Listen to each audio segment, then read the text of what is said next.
How would I know if I'm a child what I want? I mean, I just knew that I will be something big. I always had these dreams in my life. And then, watching, looking at my mom, the way she was living, my sisters and other girls from the village, some stuff I loved, but some stuff I hated. I hated looking at my mom, who had two roles in her life, to be a mother and to be a wife. I never wanted that.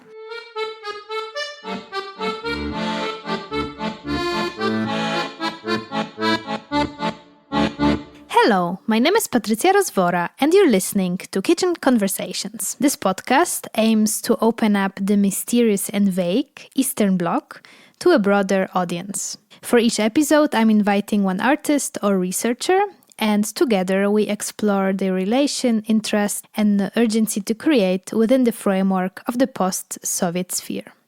Here, I also wanted to thank everyone for listening and supporting this podcast. It's very rewarding to see that with every episode, the community is growing, which was, of course, the whole point of this platform. If you're a regular listener, you might want to check out my Patreon page, where you can support my work and help me develop this amazing but time-consuming project. You can do that on patreon.com/kitchenconversations.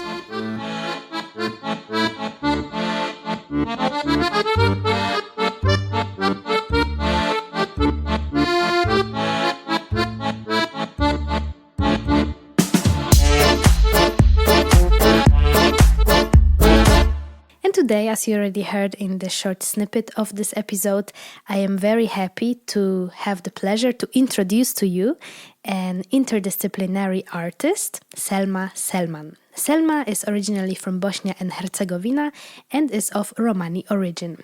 She earned her Bachelor of Fine Arts from Banja Luka University Department of Painting and a Master of Fine Arts in Transmedia, Visual and Performing Arts from Syracuse University. In her work, both artistic and activist, the ultimate aim is to protect and enable female bodies and enact a cross-scalar approach to collective self-emancipation of oppressed women. Selma's search for functional contemporary political resistance stems from her personal experience with oppression from various directions and scales. Her activist work, among others, encompasses the founding of the organization Get the Heck to School, which aims to empower Romani girls and other young people all around the world who faced ostracism from society and poverty.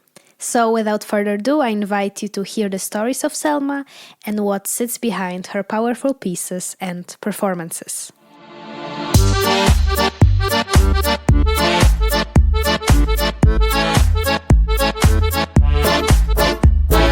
Super happy, to have you here. What are you actually doing in Berlin? Well, I had these 3 days. I was in Kassel, basically setting up the show for Dokumenta, and I had a gap in between, like 3 days, and I decided to come to see my friends. I have two best friends who are living here. They're also artists, Mila Panic and Sasha Tatic. And I also had a few meetings and to meet you, right? And tomorrow I have to travel again, catching to Kassel. up. No, I'm traveling to Skopje. I'm doing the workshops with kids on the gender. So we have like a gender campaign that we are doing through the entire Balkans. So I'm traveling through all these Balkan countries and giving the presentations about gender equality, working with kids, talking with them and having fun. Super nice. Yeah. So you will have like a busy summer, I guess. Well, for me, I remember like when I was younger, for me it was like very normal that I don't have time to rest. I mean, for me, resting was if I have a show somewhere in the city which has a beach, then I'm going to use it. But now I'm getting older, and then I realized that in a year I have to have 1 month free for myself, but I didn't realize that until now. So from next year, the entire August, I will not be available. You will take off. Yeah, that's how it is, I think, with artists, because we kind of always work, and whatever we do is somehow within our artistic research or something, and then we don't really take like a proper holiday. And I think the problem is that sometimes you make yourself too much available to people, and it's sucking your energy. You know, for me, like, I need my energy in order to think, to create new works. But sometimes because of the traveling and all this career making, you don't have time for yourself. For sure, of course. But tell me, so you are based now in Amsterdam? Are you there like for 2 years kind of set? Or do you travel between the US? Because that's also where you live. Can you explain a little? Yes. So basically, I moved to Amsterdam in September. And it's been like, how many? Like probably 8-9 months that I'm living in Amsterdam. But I moved from New York. And the reason why I decided to move is because I got the Rijksakademie, which is an amazing opportunity for the artists to develop their works, career, whatever.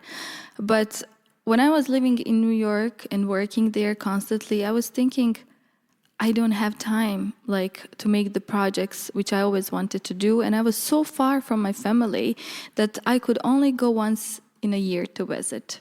And once in a year, I would go to Europe and I would stay for a few months. But at the same time, I missed the relationship I had with my family, the works I made there, the relationship with the kids that I have in my village, my friends.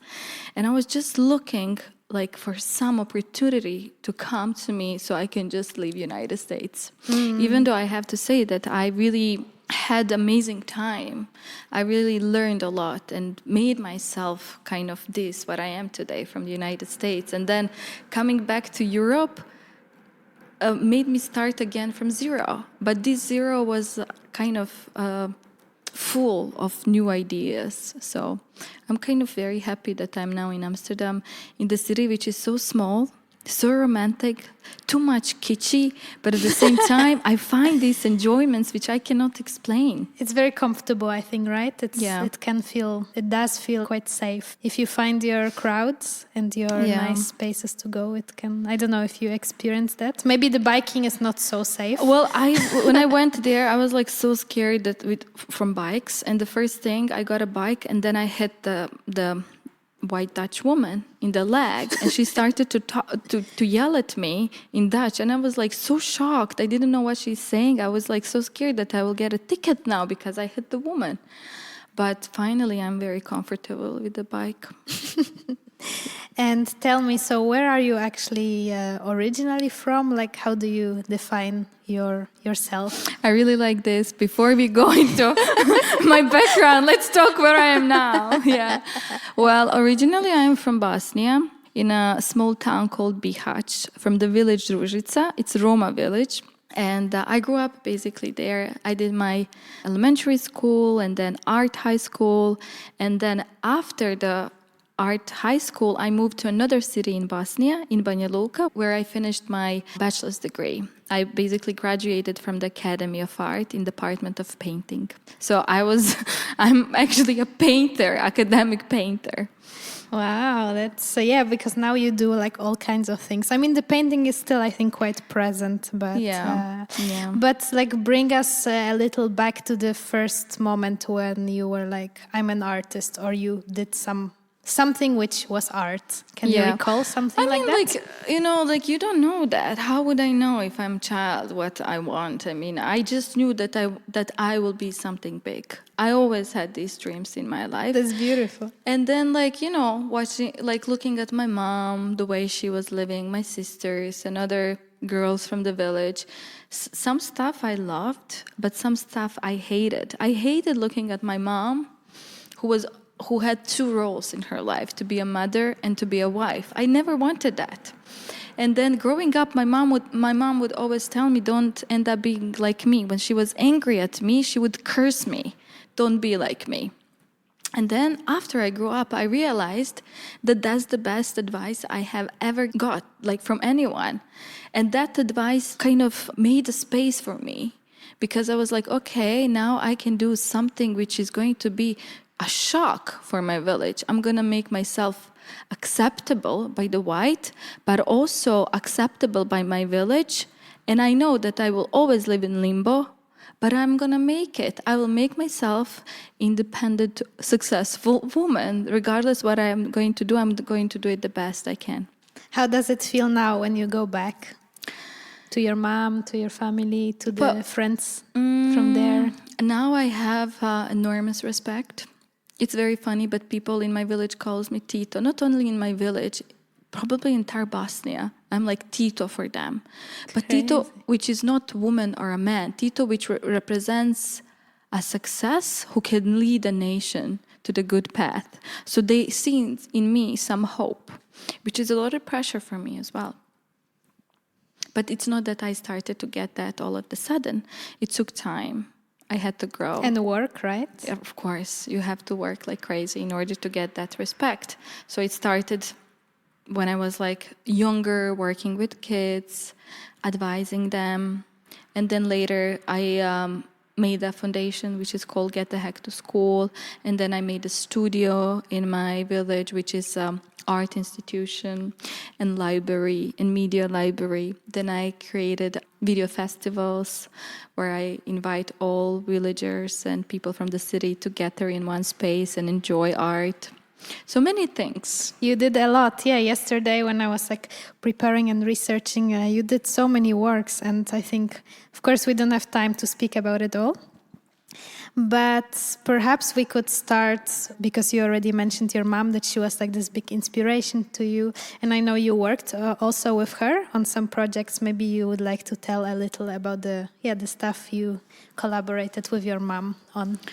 Well, to be honest, like when I was studying at Academy, I took classes in like conceptual art or whatever, and that's when I learned that I can use like video, that I can use my body in order to perform some messages, in order to say my opinions. That's when I started to basically do performances. And then I remember I had my camera all the time with me, or the phone, the old phone, and I would always record something. And every time when I would take a photo of my mom, she would pose for me, like she knew, because she was posing even before for me to paint her. So I painted my mom all the time. And I remember that like the first work which I did with her was in 2000, I think 14. So I was about to graduate the academy. And then I was like talking with my mom and asking her what would be her biggest wish. What is her wish? And she told me that she always wanted to go to the seaside in Croatia to experience if it's really salty. And she always, like even when I was a child, she would always like talk with people like, how comes that the sea is salty? So she was very excited about that. And then when I was even younger, I was researching about how, for example, I can make my mom's dream come true, knowing that she doesn't have any documents. She was basically stuck in Bosnia for a while because she grew up in Kosovo. And, like when she was 13, she was married for my father, who was that time 17. And then they were not officially married, but she just came to the house of my father, and that was like marriage. Was it an arranged marriage? It was arranged, by basically. their families. Yeah. That's how it was kind of practiced. Or... Yeah, they really were very traditional, so you had to kind of respect the tradition and rules, whatever. But she was basically a child. 13 is like unimaginable. And then when the war started in Bosnia in 1992, she was already in Bosnia. And she was stuck. She couldn't travel anymore. Before, you could travel from one country to another without any documents because it was Yugoslavia. Yugoslavia, yeah. So it was kind of easy within the Yugoslavia to travel. Yeah. And then after the war, she was also stuck, right? Like she didn't have any documents. She was basically an invisible human being. And it was so hard, to find a way how to obtain her citizenship, because there was no connection with her in Kosovo. She was not even there in these books of the births or whatever in the hospitals. Nowhere. She didn't exist as a human being. And then I was researching, and then I was talking with the police, and then some woman in police who is also my friend, she told me there is a law in Bosnia which is saying that immigrants who lived in Bosnia during the war, because they were there, they have a right to obtain Bosnian citizenship. We just needed the proof that she was there. So maybe photographs, right? No. So what happened was that my mom told me that she was receiving a humanitarian aid in 1994. And she gave her fingerprint, and this guy wrote her name. And then we went to this neighbor to ask if he still has this document. And by coincidence, this guy still saved that document from 94. And we took that document and we went to police and made her visible. She then got her documents and she got the ID and passport and everything after 47 years of being invisible. And then I decided to travel with her, to go to Croatia, to Zadar. And I remember I had my camera, as always, and I never thought about making that work to become an artwork. I just wanted to document this first moment, because I was just thinking, the first moment when someone is meeting something which was so unfamiliar to them, was very precious moment for me. And then I took my camera and then I'm just following her where she's going and what she's doing. And then she's asking me, Selma, what should I do? Do you think here are some big sharks? Do you think I'm gonna die? So she was just asking all these questions and I was advising her, directing her. And then that was it. I just recorded this first moment when she says the water is really salty and she's disappointed. And that's it. It's very simple conceptual work, which is actually talking about the human being who wants a better life. And this work can be so much related to the current situation of immigration, refugees, and what's happening to the world. But with this work, you bring somehow emancipation and hope for not only women, but for all of us, right, who were kind of invisible but needed some hope for something. What is your mom's name? Naza. But also very funny thing that I learned the real name and surname of my mom when she got a passport. Because all my life I called her Senada and her real name is Naza. And I never knew when was her birthday. She always said, like, my birthday was when corn would grow. Yeah. That's when it's her birthday. And we were like, when that grows? So, and then we found out that she was actually born on January 9, 1967. At the beginning of the year, actually. Yeah. In January. Yeah. So, she's really amazing. She's really a hero woman. Does she like to be part of your work, still like to work together? Because you did some other works also. Yeah, I did. The last work I did with her, it's called A Pink Room of Her Own. Mm-hmm. I don't know, maybe you saw that work on my website. Yeah. Mm-hmm. But again, like talking with her, I don't know, but I always like to make her dreams come true. Because for me, it's the biggest pleasure. I don't know. And then again, I asked her like how she imagined her childhood room. And she never had one, because how do you have a childhood when you become a wife at age 12? And then she would tell me like that she wanted a room which is all in pink. And I was making the sketches of the room. And I would draw like, I don't know, she said she wants pink piano, pink shoes, pink teddy bear, pink carpet, curtains. Everything in pink. Everything is in pink. Why was the pink so precious to her? She's always in pink. She's that girl. She likes to wear pink. Yeah, she's classy, and I was like, okay, let me try to do that. So it took me 2 years until I got a grant from IFA. And we are still collaborating on the show, which is called Eurovision. And they were very, very supportive for this project. And then everything what my mom told me that she wanted to have, we actually bought and made in the real room. So you made the physical room the physical room, yes. For example, instead of having a real piano, we talked about that seriously, and I was like, look, you have so small room. There's no way piano can enter in this room. And she's like, I was kidding. I never wanted piano. I wanted piano makeup table. I was like, what the fuck? Where do I find that? So I had to find a person who's going to build it. And we made this piano table for makeup. And then I bought everything what she wanted. And that's in the house where she currently lives? Yes, it's a work in my house. I mean, it's... So she has this room and she can use it now? Yeah. My dad is allowed to sleep in the room, but he cannot smoke in the room. And basically, when you enter in our house, everything is white, and she's very clean woman. Everything is clean, like in a hospital. And then you enter in a room which is all pink, right? You're like hotel room or something from another world. But it's very nice. Like that's her space. That's her. She has right to do whatever she wants. And finally, she gets something on her own, a room of her own. So nice. And when you show this work somewhere, you just show a documentation. I still didn't show the work because it's so hard to find a forum in which to show this work because it exists at home and it's already made.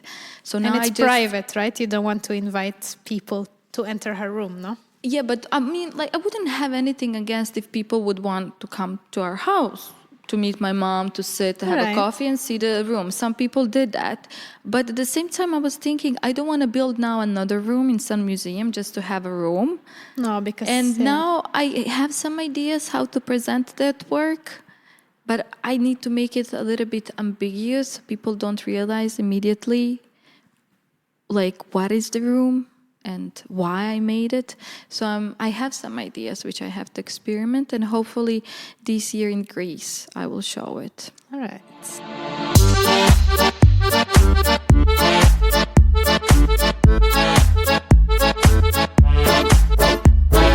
In this few-minute break, I could be promoting a useless product or an external sponsor that would allow me to make this project financially sustainable.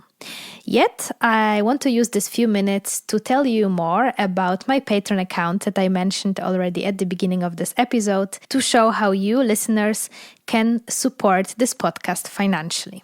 Patreon is an American membership platform, but working also internationally, that provides tools for content creators like me to run a subscription service. That way, creators can earn a monthly income and in return provide the subscribers with some cool rewards. Under patreon.com/kitchenconversations, you can find my subscription service where I offer 4 membership levels. I think it's generally great that all the material that I'm producing is free for you to use and on all the podcast players. Yet it would also be nice to have a type of income from all the work I'm doing to also bring the podcast further, to invite some more guests, speak about various topics, have a better quality, and also perhaps be able to pay at least a symbolic sum to the guests who share so much of their art and the insights of their practice with all of us. So please check out my Patreon account, see if you can support in any way.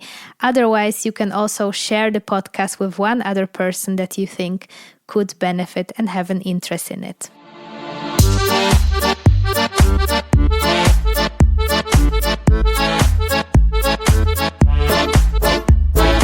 So you were actually trained as a traditional or classic painter, and you use still painting and drawing in your practice, but you also are a performer and you work a lot with very specific materials. Can you speak a little bit about that? Well, when I was in high school, I have to be honest, I was very ambitious. And once I remember I got some grant to make my solo show. I was 17. During that time, I was like copying Rembrandt, Van Gogh. Wow. Yeah. Aiming high. Yeah. I mean, if you would see my paintings when I was 17, that was like, wow. Sometimes like I don't paint anymore like that. I forgot. And I remember at age 17, like my show was like so like visited. Everyone came to see this little girl who had a show. I was in all news immediately. And now, especially because I'm Roma, that made it more special. But it somehow, regardless how good the feeling was, it was also very scary because I got this attention immediately, which I never had.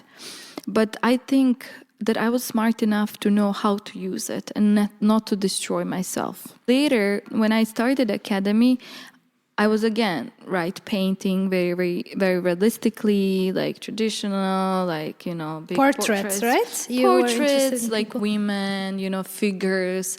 I was also doing the landscapes and whatever. But just one thing. regarding the landscapes. I would never in my life paint landscapes. Never, never. From age 17 until age 25, I was painting landscapes for selling. So basically, I had a deal with my father. He would buy canvases. For example, in one day, I would paint 5 landscapes, and he would sell that for all his friends, for all people from Bihać. They all have my landscape painting, and sometimes amazing. that was the same landscape painting. I still remember it. It was like a landscape of the city where I live, Bihać. It was like a Bihać during the night. So basically, I knew how to paint that even if I would close my eyes. You know, like black, orange, the trees, a little bit shadows, white, and my signature. People love it. Yeah. So my father was an amazing manager. You know, like when I started to sell my paintings, I never, how would I say, like, people didn't know what he's selling in Bosnia. He sold to everyone. Another funny thing what he used to do for me is like he would buy these paintings, which are like fake paintings, which you buy in these stores for €1, but they're fake. These Like reproductions. Yes, like these women in these cars, Sahara, the horses, and then he convinced me to just put a little bit of color and signature, and that was the hardest part because I was thinking, what if someone's find out that that's the copy and this is not real but still sees my name? So all my signatures were just SS. Because I was like, maybe people will not know who is the artist. Basically, that was just the story about the landscape that I still have the nightmare. Did you of them. change your signature since then, or it's still the same signature? Now I don't put the signatures on my... Conceptual art doesn't because require. I feel like now everyone knows my paintings, which are on metal, right? But even though every 4 years I paint on canvas, every 4 years, but I can't anymore. I'm like, it's like nightmare for me, like painting on canvas. I'm scared of this whiteness starting from the beginning. I love material which already has the history, which I can transform into something, I don't know, different. So that's why I use metal, basically. But I started at the same time, like long time ago when I was studying at Academy. But firstly, because of the economic reasons, because as a student, having a canvas was very expensive, but also you were always scared, oh, what if I make mistake, you know, then I would need another canvas and another one. So I was like, I don't have this privilege. And then I remember I went home and I was like looking at my father's scrapyard. He has a scrapyard, which I was also trained in, like breaking the washing machines and vacuum cleaners and cars. And then I was like, okay, I see all these metals which are somehow beautiful and it's kind of easy to paint on them. So I tried. The first painting I did was a portrait of my father. It looked so good, better than painting on the canvas. And then another painting was my entire family and then my self-portrait. And then I brought these 3 works at the Academy and I showed to my professor and I told him the story. And then he told me, this is conceptual work, you have to continue. You know, when you also have a good teachers, it also... Who guide you in the right it's direction. also very important, just to have someone to direct you a little bit. Of course. Can you give a little background to working with metal as kind of practiced in your family? Or Yeah. So basically, my father started working with metal long time ago, 15, 18 years ago, basically, when no one was recycling. All Roma people from my village were recycling metal and living from it, basically, which I think it's a genius idea because first it's like ecological, but at the same time, like you make money from it. And then I remember like helping him. I was not going with him into villages to collect the scrap metal, to buy it and then sell it. I was just home waiting for him, and then I would help him in the garden because he would do that alone. So I was like feeling bad if I don't help him. And that's when he taught me like how to reassemble, which material is more expensive, which, like, for example, the most expensive is copper, and then you have to put it on the side. Some people would come to buy that separately. So I knew how to sell it, and You said that it's a common job done by the communities or by Roma people. Is it a thing that is done collectively? Is it like a family thing that also, for example, kids are involved and the women, or is it more like a gendered thing? Basically, a lot of Roma poor people are doing this job because, like this is the hardest job basically to do because it's physical, it's very dangerous, but at the same time for this job you don't need education and you don't need connections. So you just basically buy a van and go from the village to the village, collect the iron, go to the recycling centers, sell it, and then you have money for lunch. But the job itself is not valuable enough because people are not perceived seriously doing this, right? They're perceived as the poorest, as the dirtiest, as someone who just are not important, And the reason why for me was important to kind of involve the labor which my family has been doing for so many years is to make this transformation of the values. It is important that those people are doing physical labor, right? And then when I transform that, for example, when I use the metal which my father gave to me to paint in it and put it in the gallery, then this metal gains a little bit more value and it becomes my own tool for survival. But at the same time, when it is my survival, it is also the survival of my family. So we do the same job. And I have to be honest, like sometimes, for example, you saw my paintings like in Amsterdam. Mm-hmm. It's amazing feeling when I think about that some pieces, I remember where they came from and how many hands were holding it. I feel the pleasure when they are appreciated by those rich people. Because that's when the transformation happens. When something which is not valuable becomes so much valuable that you don't see anything else than the beauty of it. Now this thing which didn't existed before into your minds ever becomes something that you're thinking about that. I had to think back to an anecdote that you shared in one of the interviews when you were already living in the US, and then you got invited to do a performance, I think in Croatia.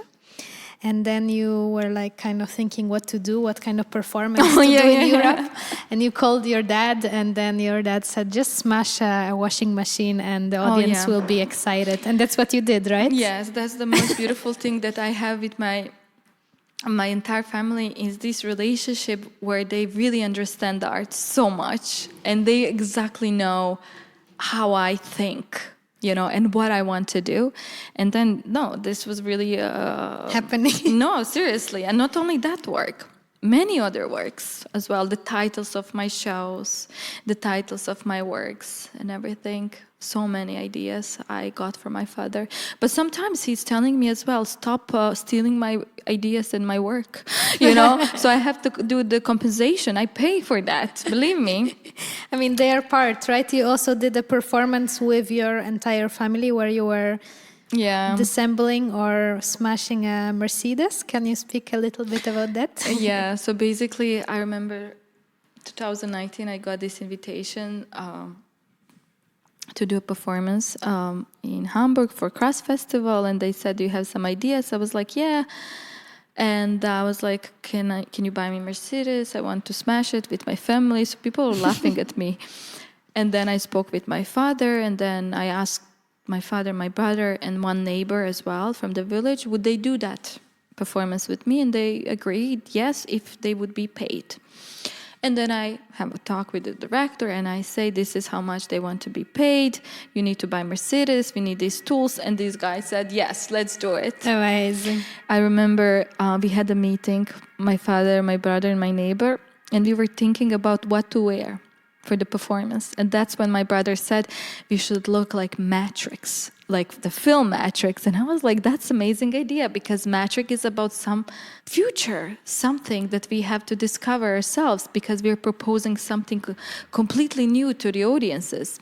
And then we requested like all these leather suits, shoes, I don't know, like gloves, glasses, and they the found everything sunglasses. for us. Like, and that was really amazing. And I remember like all of them telling me like how much they were proud doing that. That first time in their life, they felt like the labor they're doing is valuable. And I was like, that's amazing to hear. That's exactly what I was aiming for. We had so much fun. It was one of my best performance experiences. How long did it take? 2.5 hours. And what Yeah. is like the aim of when you like destroy a car? What are you looking for there? Well, basically, all the performances where I kind of dismantle something, I call them self-portrait, dismantling washing machine, or self-portrait Mercedes matrix. So these are all kind of self-portraits where I'm painting myself through the performances by also inviting my family to be part of it, and then we all together create our own portrait. But as I said, I was not interested in destroying. I was interested in the surgery of the object. And in each my performance, if you precisely see, I don't just smash it. I take the parts which firstly has to go out, right? And then that's the way how I basically build my portrait, putting the parts which are valuable on one side, another one which are not valuable on another side. And that's how I create the construction and construction of my identity, of the place where I'm coming from, of these transformation of the values, of the appreciation of the other audiences. The work is also a lot of related to the labor, to the economy, ecology, capitalism, and many, many, many other layers.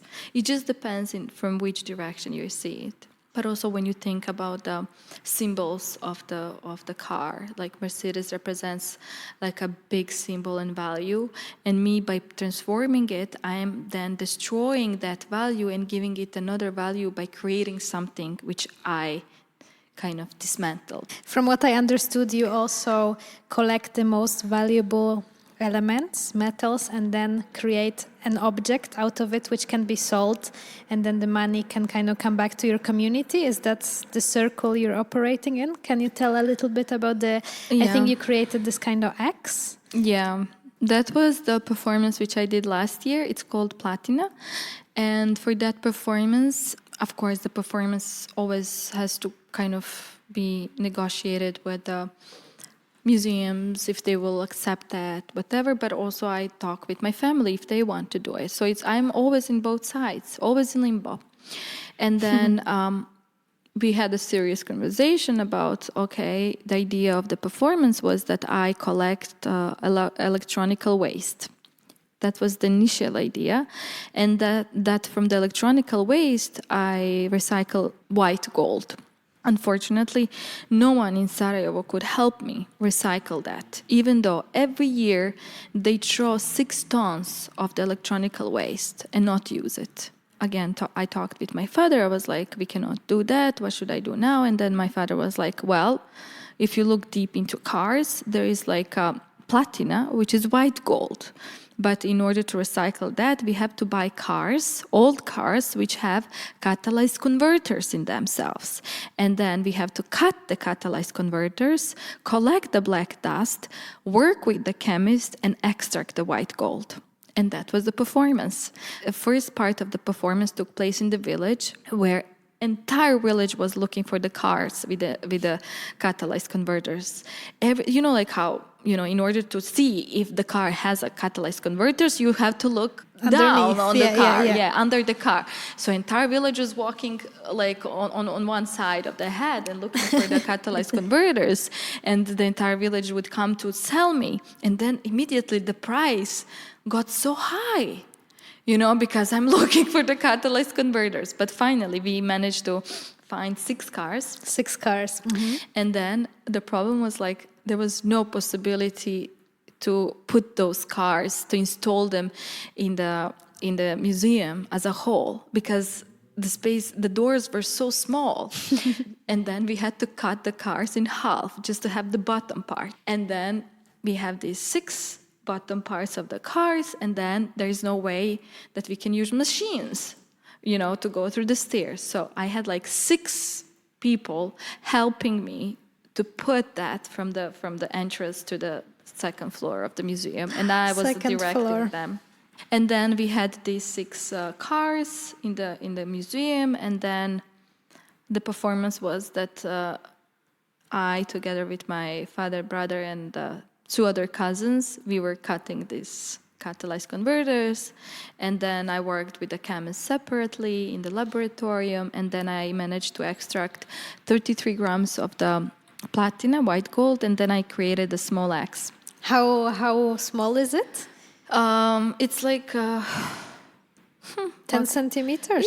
Yeah, 10, something like that. It's tiny, yeah? It's not heavy. It's 33 grams. Does it's it like work? A necklace. No, but you can cut your finger. You can't really. Okay. But you can cut your finger. So it's quite a dangerous tool. I was like, what should I make from that? What I get, like from these platina. And I was like, I need to create something which created me and which is symbol of me and of my existence and my fights and my resistance.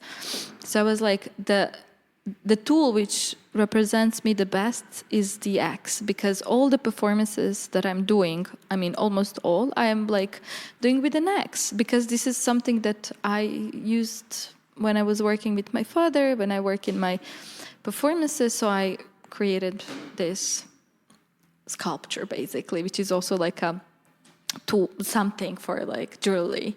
But it's so precious and so small, and one of my most important works. Where can it be seen, this work? In this year in Kassel for Dokumenta. Amazing. Yeah, I hope to be there. For the end, I would like you to tell us a little bit about your activist work. You mentioned already at the beginning that you're supporting young girls, Romani girls, and I think it's very important, the job you do for them and in general for the community where you come from. So if you can elaborate a little on that. So basically, I created a foundation in 2017. During that time, I was studying in the United States. I was doing my master's. And when I had this idea and said to a few people would always tell me, Selma, you're crazy, you're too young to have a foundation and you don't have money. And I was like, I have no time to wait, because if I miss 1 year, someone's life can be destroyed. And I insisted, and I found a foundation, female organization, which is called Be Heart, and they live in Washington, D.C. And they helped me to make like a first fundraiser where I was selling my works. I was basically selling mostly all my paintings, and gave 100% of the sale into education of the first 5 girls. So we managed to give them the scholarships, and then after that I started to work alone, also by selling my paintings, by creating fundraisings, and then applying for small grants. And then I managed to do that for the last 5 years. Altogether I had 12 girls and 3 boys. And they were all getting the scholarships, and I was also a mentor and a role model. But also before the corona, we had, I always say we, and I'm alone. I don't know why. But basically, we were giving also the lunches in school for 35 kids, but only for the 3 years. Because after the corona, before corona, it was impossible to do it because all the schools were not working, and it was a very scary moment as well. And then now I had to take a break because it was too much obligation and responsibility for me, especially working alone on this. So now I'm looking for partners who will help me to make the foundation more sustainable. And I hope that next year, when the school starts, that I will be able to start giving scholarships, even though it hurts me, but I can't. I mean, you either destroy yourself it's a lot or of you work take a break. For one person, of Yeah. course. So. And those girls, or you said also boys, young people are coming from your village, right? They're all from my village.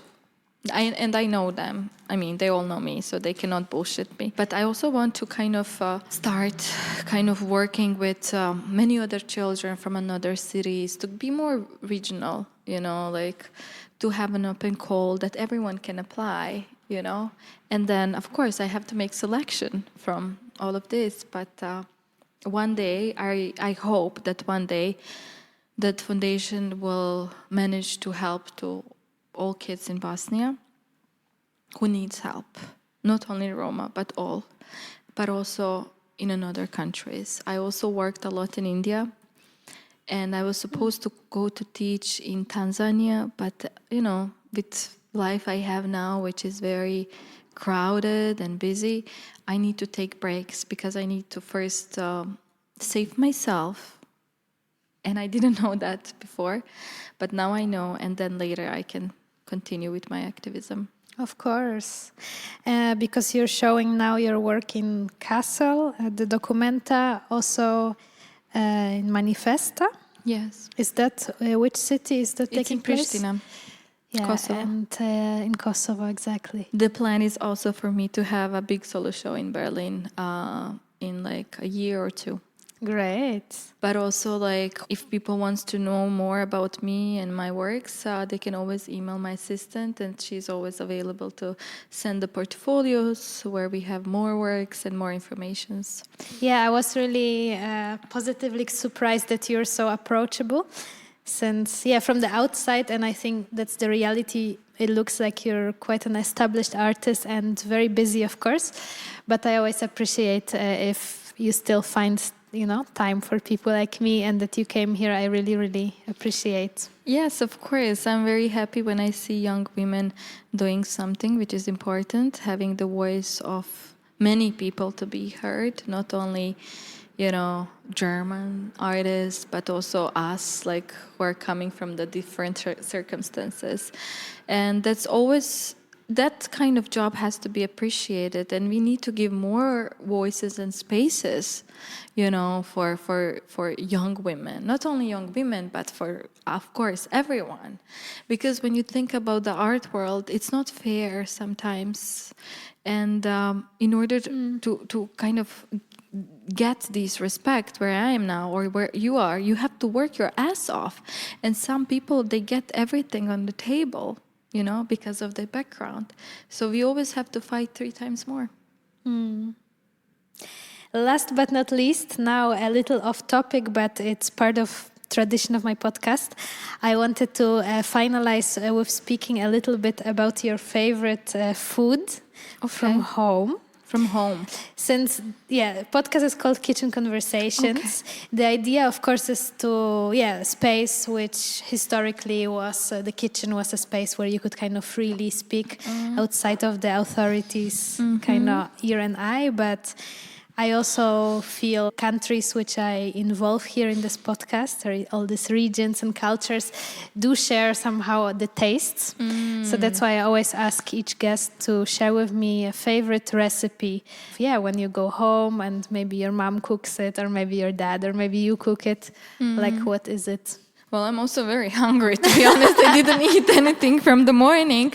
But there's so much food. But the first thing which I love when I go home is like having a coffee with my mom with sweets, And then she makes a special breakfast for me. I love it. I don't know if you eat meat. I eat. So basically she takes like a beef meat, which is like a minced meat. Meat. Mm-hmm. And then you have to cook it a little bit. No, cook it. Just fry it a little bit, and then you put 3 eggs. And then you fry all of that together, and she makes homemade bread.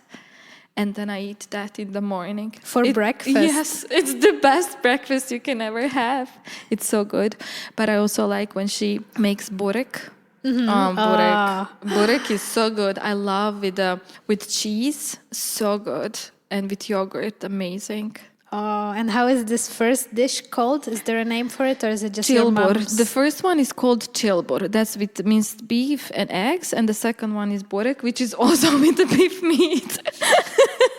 So in my cuisine is only meat, even though I started to kind of eat less meat. But I miss my mom's food a lot.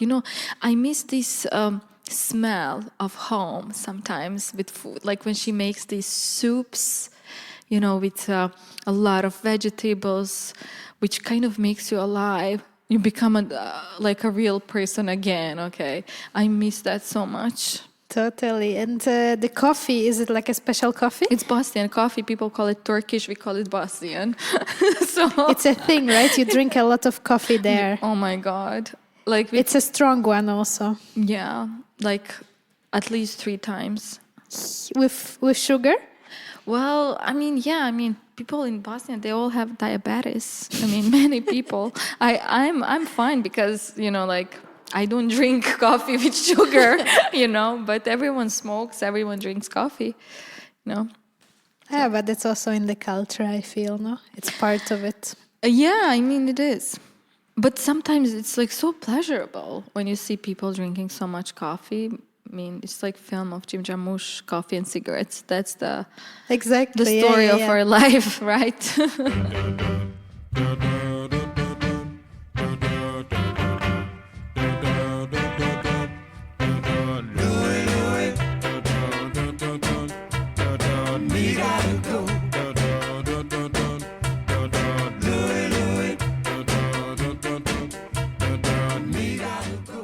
And this was it for today. Thank you for reaching till the end of this episode. I will see you next time with another great artist and speaker.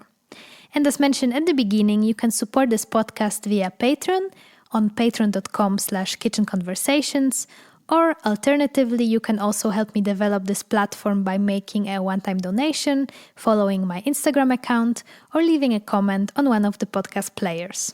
All of the needed links are placed in the show notes of this episode. Take good care. Until next time.